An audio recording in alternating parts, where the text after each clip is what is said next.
बिस्मिल्लाहिर्रहमानिर्रहीम। अस्सलाम वालेकुम दोस्त। इस वीडियो में हम बात करने जा रहे हैं कि ये जो गवर्नर सिंध लगाया गया है माशाल्लाह से तेसूड़ी साहब, तेसूड़ी हो या पसूड़ी हो, तो ये पसूड़ी है। जो इसके कैरेक्टर क्या है और उसको लगाने के पीछे कौन है और मकसद क्या है इस तरह के गवर्नर को लगाने के पीछे। दूसरी चीज जो सबसे इम्पोर्टेंट है के ऊपर हमने बात करनी है वो ये है कि सवात के अंदर एक और धमाका हुआ है। इस बार बच्चों को टारगेट किया गया है। अब ये नेग्लिजेंस क्यों हो रही है सवात के अंदर, कौन करवा रहा है, इसके ऊपर भी डिटेल से बात करेंगे। तीसरी चीज जो कि एक अनफिनिश्ड वॉर थिएटर था हमारा बलूचिस्तान के अंदर, वो वहीं का वहीं पड़ा हुआ है। इंडिया ने अभी उसे एंगेज नहीं किया हुआ। इंडिया ने इसलिए उसे एंगेज नहीं किया हुआ क्योंकि पाकिस्तान बैकडोर चैनल से इंडिया के साथ बातचीत कर रहा है और जिसकी वजह से इंडिया ने बलूचिस्तान के अंदर कुछ ज्यादा कार्रवाइयां वगैरह नहीं हुई। लेकिन अगर पाकिस्तान थोड़ा सा भी इधर उधर टर्न करेगा तो इंडिया फिर से बलूचिस्तान के अंदर कार्रवाइयां करना शुरू कर देगा। सो मुझे ये समझ में नहीं आता कि ये जो 3 से 4 वॉर थिएटर अभी भी खुले हुए हैं पाकिस्तान के अंदर, और चौथा बड़ा थिएटर जो हमारा लगा हुआ है वो तो डायरेक्ट हमारा इंडिया के साथ बॉर्डर है, वो तो कभी भी गर्म हो सकता है। तो इन सारी मुसीबतों के दरमियान हमारी फौज इल्ला माशाल्लाह 5वीं जंग जो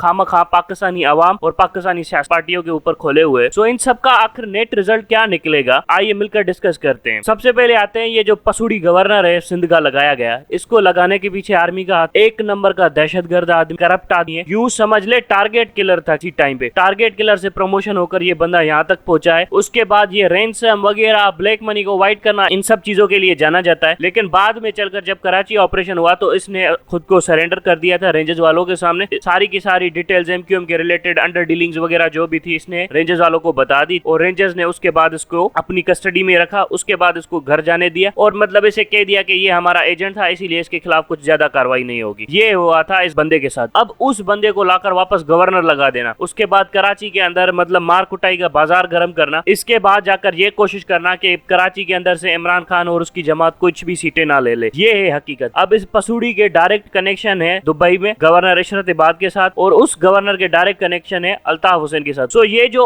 एमक्यूएम के जो मतलब है ना भूखे नंगे हो गए थे, जिनको बाद में खाले भी नहीं लेने दी थी फौजियों ने, अब उनको वापस से गवर्नरशिप दिलवाई जा रही है, उनको वापस से ये कराची हैंड ओवर किया जा रहा है। और उसके बाद जब कराची में खून रेजी, कत्लो गारत या किसी को रैंसम की धमकियां आए तो कोई माइंड ना कीजिएगा, आपकी फौज ही आपसे भत्ता ले रही है। जनरल मुशर्रफ ने सबसे बड़ा जो गंद डाला था ना कराची के साथ, वो यही डाला था कि जब एमक्यूएम के खिलाफ एक जबरदस्त ऑपरेशन हुआ था 90s में, उसके बाद एमक्यूएम की जो दहशतगर्द की एक्टिविटीज थी उसकी कमर तोड़ के रख दी थी उस वक्त के फौज ने, जनरल बाबर ने। उसके बाद नवाज शरीफ ने भी एमक्यूएम को कुछ ज्यादा लिफ्ट नहीं कराई।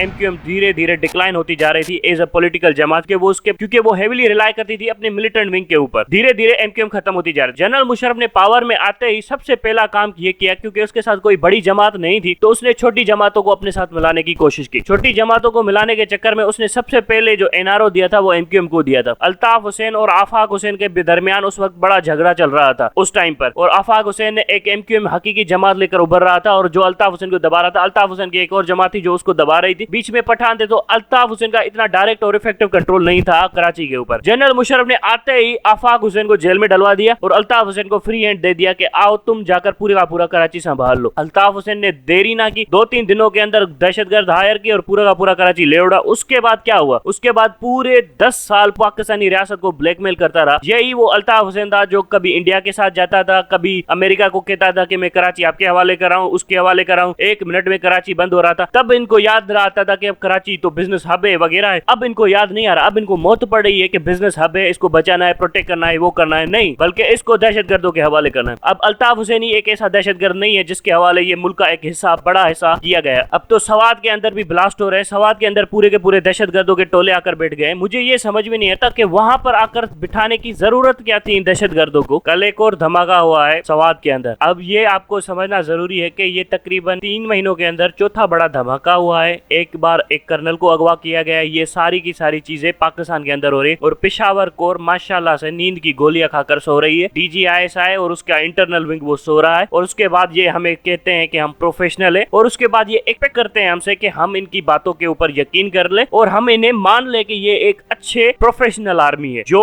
दहशतगर्दों को लाकर सवात के अंदर बिठा रही है और जो दहशतगर्दों से हमारे बच्चे मरवा रही है, और वो एक प्रोफेशनल आर्मी है। किस हैसियत में ये प्रोफेशनल हुई, जरा मुझे कोई जनरल समझा सकता है कि ये प्रोफेशनल एटीट्यूड है? सवात में दहशतगर्दों को लाने की वजह क्या है? इससे बुरा तो मतलब अमेरिका कर सकता था हमारे साथ, लेकिन अमेरिका ने भी PTM जैसी जमात को लॉन्च किया पश्तून तहफ़्फ़ुज़ मूवमेंट के नाम से कि पाकिस्तान को डिसइंटीग्रेट करना है तो ऐसे करेंगे। ये तो पूरे के पूरे दहशतगर्द लेकर आ गए हैं पाकिस्तान के अंदर के पाकिस्तान की सियासी जमातों को दबाना है। हर जनरल जनरल को यही मसला है कि किसी न किसी तरह से सियासी जमातों को दबाना है और इसीलिए ये उल्टे सीधे काम करते रहते हैं, ऐसे तैसे लोगों के साथ हाथ मिलाते रहते हैं और उसके बाद कहते हैं हम बड़े प्रोफेशनल हैं, हम ये करते हैं। और अभी भी किसी रिटायर्ड जनरल को पकड़ो ना और उससे बोलो कि पाकिस्तान का सबसे बड़ा मसला क्या है, करप्शन सबसे बड़ा मसला है, करप्ट सियासी जमातें, पॉलिटिकल लीडरशिप में कैपेसिटी नहीं है। कैपेसिटी कहां से आएगी? जब तुम लोग उनको दहशतगर्दों से मरवाओगे तो वो कहां से कैपेसिटी बिल्ड करेंगे? ये तो हुआ दूसरा सिनेरियो जो पाकिस्तान आर्मी ने पाकिस्तान के अवाम के खिलाफ खोला हुआ है। तीसरी बात सुन लीजिए आप, अब ये जो गिलगित बल्तिस्तान है वहां के अंदर भी मतलब इस तरह की कार्रवाइयां बहुत तेजी से हो रही हैं। अब ये कौन कार्रवाइयां कर रहा है ये समझ में नहीं आ रहा है। इंडिया कितनी आसानी से वहां से फायदा उठा सकता है। हमारी सप्लाई लाइंस चौक हो सकती हैं क्योंकि हमारी फौजें बहुत बहुत दूर पहाड़ों में बैठी होती हैं और वहां पर अगर 10,000 बंदा भी दहशतगर्दों का जमा हो जाए और एक एरिया को बंद कर दे तो हमारे यहाँ पर तो सप्लाई लाइन पहुंचाने के भी रास्ते नहीं होंगे और इंडिया इजीली गिलगित बल्तिस्तान को ले सकता है। मुझे ये समझ में नहीं आ रहा कि ये फौज कर क्या रही है, अपना मुल्क को बेच रही है। जिस तरह इन्होंने 1971 में बांग्लादेश बेच दिया, इस तरह ये अभी भी अपना ही मुल्क को टुकड़े टुकड़े करके बेच रही है और किसी जनरल को कोई हिम्मत नहीं है कि अपने आर्मी चीफ को क्वेश्चन कर सके कि भाई तुम्हारा दिमाग खराब हो गया कि तुम कर क्या रहे हो पाकिस्तान के साथ। ये गिलगित बल्तिस्तान के ऊपर भी बहुत ज्यादा हमले होने वाले आने वाले दिनों में आप देखेंगे और उसके बाद आप देखें कि बलोचिस्तान के अंदर भी इंसर्जेंसी इस वक्त ठंडी है। सिर्फ ठंडी इस वजह से कि पाकिस्तान बैकडोर चैनल से इंडिया के साथ राब्ते में है और इंडिया इस बार अश्योर कर रहा है कि हम वहां पर बलोच सेपरेटिस्ट को सपोर्ट नहीं करेंगे, आप कश्मीर के ऊपर अपना हाथ हल्का रखें। सो इस तरह की डीलिंग के चक्कर में बलोचिस्तान के अंदर इंसर्जेंसी बहुत कम है, लेकिन बलोचिस्तान कभी भी गर्म हो सकता है। जिस दिन इंडिया का मूड हुआ, इंडिया फिर से बलोचिस्तान के अंदर कुछ ना कुछ हमला करवा देगा। मुझे समझ में नहीं आ रहा कि ये लोग कर क्या रहे हैं। पूरा का पूरा इनिशिएटिव इंडिया के हाथ में देते जा रहे हैं और इंडिया कभी भी चाहे तो इंटरनेशनल बॉर्डर को गर्म करके पाकिस्तान के टुकड़े टुकड़े कर सकता है। ये न्यूक्लियर यहीं का यहीं पड़ा रह जाएगा, न्यूक्लियर चलाने का मौका तक नहीं मिलेगा। जिस तरह की हरकत इस बेगैरत बाजवा ने की है पाकिस्तान के साथ, पूरा नेशनल सिक्योरिटी अपराटस इस तरह से टुकड़े टुकड़े हो गया है कि मुझे समझ में नहीं आ रहा कि इसको साल्वेज किया भी जाएगा, इसको बचाया भी जाएगा कि बचाया भी नहीं जाएगा। नेक्स्ट आर्मी चीफ के लिए तो कोई रूम ही नहीं छोड़ा कुछ फैसला करने के लिए। जितना गंद जनरल बाजवा डाल कर गया है तो नेक्स्ट आर्मी चीफ को तो 10 साल लग जाएंगे कि इतना सारा गंद साफ करने के चक्कर में। वो तो कोई फैसला भी नहीं ले सकेगा, ना ही उसके पास कोई पॉलिटिकल पावर होगा कुछ फैसला लेने के लिए। ये जनरल बाजवा इतना गंद फैला कर जा रहा है पाकिस्तान के अंदर और समझ में नहीं आ रहा कि सारा के सारे फैसले पाकिस्तान दुश्मनी पर मबनी फैसले हैं और फिर भी हमसे एक्सपेक्ट किया जाता है कि हम इन फैसलों का दिफा करें और हम कहें कि पाकिस्तानी फौज सही है। और इसी तरह से जो चमचे थे ना फौज के 1971 में, जो कहते थे कि जनरल आप जो भी करेंगे सब कुछ सही होगा, जनरल आप जो भी करेंगे इसको सही होगा, और उसके बाद हमें पता चल गया कि 1971 में 90,000 फौजी सरेंडर करके बैठ गए। ये हालत पाकिस्तान के साथ जो कर रहे हैं ये फौजी, और उसके बाद एक्सपेक्ट करते हैं कि हम इनके बारे में बड़े अच्छे तराने खाएं, ये करें वो करें। मेरा तो इस वक्त ना खून खोला हुआ है इन फौजियों के ऊपर। मुझे मतलब लगता है ना कोई फौजी मिले तो मैं उसको 10 जूते मारूं, जनरल बाजवा का गुस्सा उसके ऊपर निकालूं। अब अगर एक नया आर्मी चीफ आ भी जाए तो उसके पास कोई रूम ही नहीं है नए फैसले लेने का। पूरी की पूरी पॉलिसी तो जनरल बाजवा और उसके टोले ने सेट करके रख दी है कि पाकिस्तान आर्मी इस डायरेक्शन के ऊपर चलेगी। नए आर्मी चीफ को कम से कम 10 साल लग जाएंगे इस पूरी की पूरी पॉलिसी को रिवर्स करने के लिए, और हमारे पास 10 साल भी नहीं है। इंडिया तो अगले साल ही पाकिस्तान के बॉर्डर के ऊपर बैठा होगा पाकिस्तान से जंग करने के लिए। फिर क्या करेगा पाकिस्तान? और इस वक्त ये लोग सोच रहे हैं कि हम तैयारी करेंगे 3 साल बाद 4 साल बाद। इंडिया तो अगले साल आ रहा है, 3 साल 4 साल बाद क्या करोगे तुम, जबकि दुश्मन तुम्हारा तो कल ही आ रहा है। और ये बात करते हैं, बहरहाल अल्लाह से दुआ है कि अल्लाह पाकिस्तान की हिफाजत फरमाए। ना कभी किसी फौजी में इतना दम था कि पाकिस्तान की हिफाजत कर सकता, ना कभी होगा। अल्लाह ही था जिसने पाकिस्तान को बचाया है, अल्लाह ही था जिसने पाकिस्तान को चला है, और इंशाल्लाह अल्लाह ही है जो पाकिस्तान को महफूज रखेगा। बाकी इन 2% के फौजियों की कोई हैसियत नहीं है। Thank you very much.